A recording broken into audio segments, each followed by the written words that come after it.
கலைஞர் அவர்களின் உயிரினும் உயிரான அன்பு உடன்பிறப்புகளே, உங்கள் அனைவருக்கும் என்னுடைய அன்பான வணக்கம்.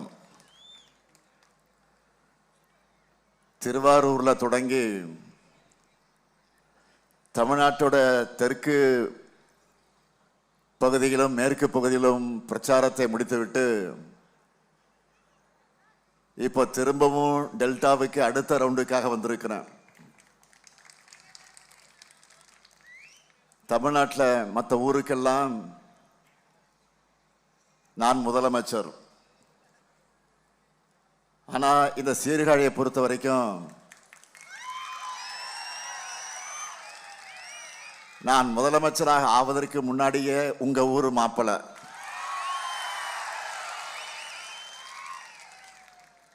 ஏழாவது முறையா திராவிட முன்னேற்ற கழக அரசு அமைய, திராவிட மாடல் 2.0 ஆட்சி அமைய உங்க ஊர்ல பொண்ணெடுத்த உரிமையோடு உங்க ஊர் மருமகனா வாக்கு கேட்க வந்திருக்கிறேன். அது மட்டுமல்ல, இங்க தலைவர் கலைஞர் பிறந்த திருக்குவளை இருக்கக்கூடிய நாகப்பட்டினத்திலிருந்தும் வந்திருக்கீங்க. இங்க எத்தனை பேர் நாகப்பட்டினம்? கையை உயர்த்துங்க பார்ப்போம். நன்றி. நாகை எப்பவும் திமுக வாகை சூடுகிற மாவட்டம். அதே போல 1000 ஆனாலும் 1000 ஆகாதுன்னு சொல்லுவாங்களே, நம்ம மயிலாடுதுறை மாவட்டத்திலிருந்து எத்தனை பேர்? கையை உயர்த்துங்க பார்ப்போம். கௌதமன் பார்த்தீங்களா?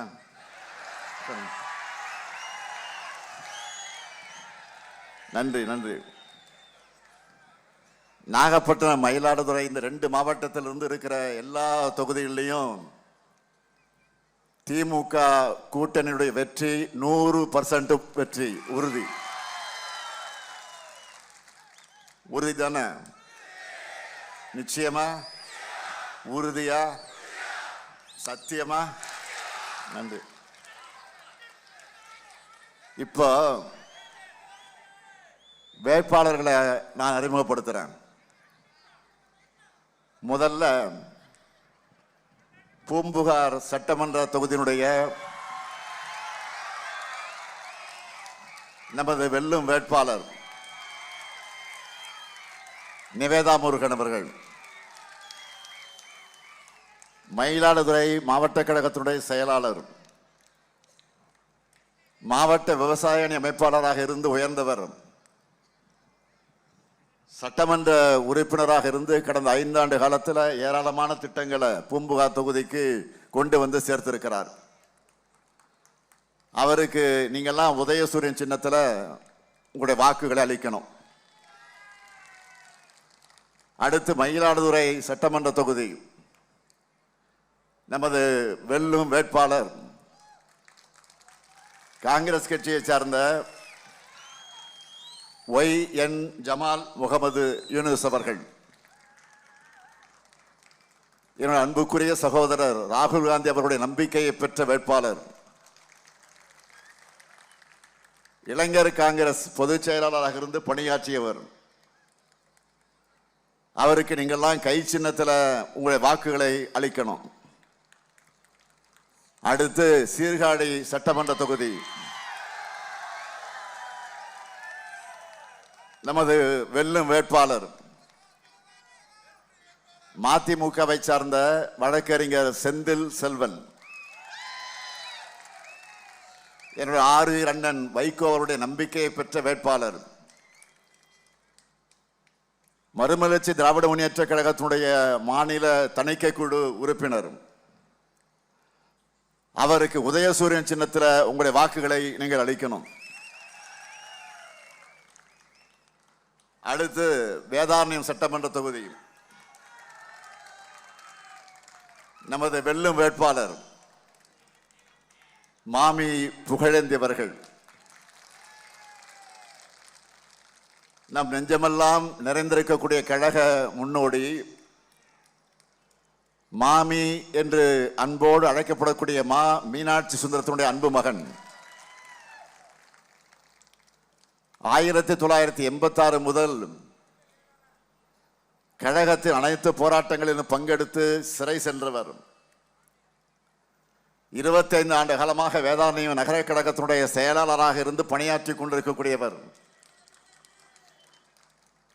அவருக்கு நீங்கள் உதயசூரியன் சின்னத்தில் ஆதரித்து அவரை வெற்றி பெற வைக்கணும். அடுத்து நாகப்பட்டினம் சட்டமன்ற தொகுதி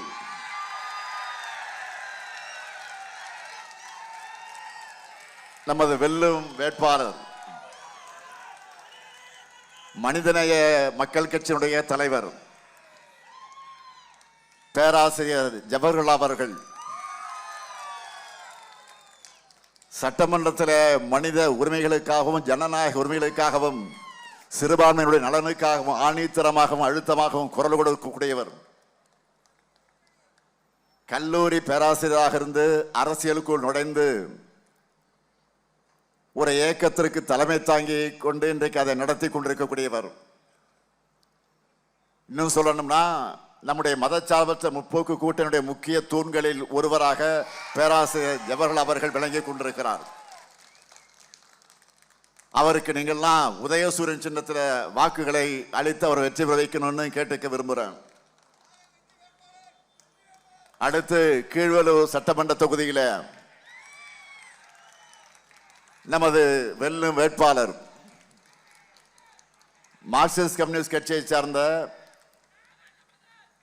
சகோதரி லதா தங்கமணி அவர்கள். தலைவர் கலைஞர் அவர்கள் பிறந்த திருக்குவளைக்கு பக்கத்தில் இருக்கக்கூடிய வாழக்கரையில் பிறந்தவர் அவர். மார்க்சிஸ்ட் கம்யூனிஸ்ட் கட்சியில மாதர் சங்க மாநில துணைத் தலைவராக இருந்து செயல்பட்டு வருகிறார். மக்களுக்கான போராட்டங்கள்ல முன்னின்று பங்கேற்கக்கூடியவர். அவருக்கு அறிவால் சுத்தியல் நட்சத்திரம் சின்னத்தில் வாக்கினை வழங்கி அவரை வெற்றி வைக்கணும். இப்போ நான் அறிமுகப்படுத்துற மதச்சார்பற்ற முற்போக்கு கூட்டணியுடைய 6 வேட்பாளர்களையும் பெருவாரியான வாக்கு வித்தியாசத்தில் நீங்கள்லாம் வெற்றி வைக்க தயாராயிட்டீங்களா? தயாரா? வெற்றி உறுதியா? சத்தமா? இன்னும் சத்தமா? வெற்றி உறுதி ஆயிடுச்சு. வேட்பாளர்கள் இப்போ உட்காரலாம். சீட்டு கொடுத்தாச்சு உங்களுக்கு. என்னதான் உங்க ஊர் மருமகனாக இருந்தாலும் வெறும் கையோட நான் உங்ககிட்ட வாக்கு கேட்க வரல. 5 வருஷமா 5 ஆண்டு காலமாக ஏராளமான திட்டங்களை நிறைவேற்றி கொடுத்த அந்த உரிமையோடு உங்க ஆதரவை கேட்க வந்திருக்கிறேன். மயிலாடுதுறை மாவட்டத்தை முதல் எடுத்துப்போம். மயிலாடுதுறை நகராட்சியில புதிய பேருந்து நிலையம், மாவட்ட ஆட்சியர் அலுவலகம் மற்றும் வட்டாட்சியர் அலுவலகம், மயிலாடுதுறையில 45 கோடி ரூபாயில அரசு மாவட்ட தலைமை மருத்துவமனையாக தரம் உயர்த்த கூடுதல் கட்டடம், சீர்காழி அரசு மருத்துவமனையில தீவிர சிகிச்சை பிரிவு கட்டடம், பூம்புகார் கடற்கரையில சுற்றுலா வளாகம் அதனுடைய மேம்பாடு,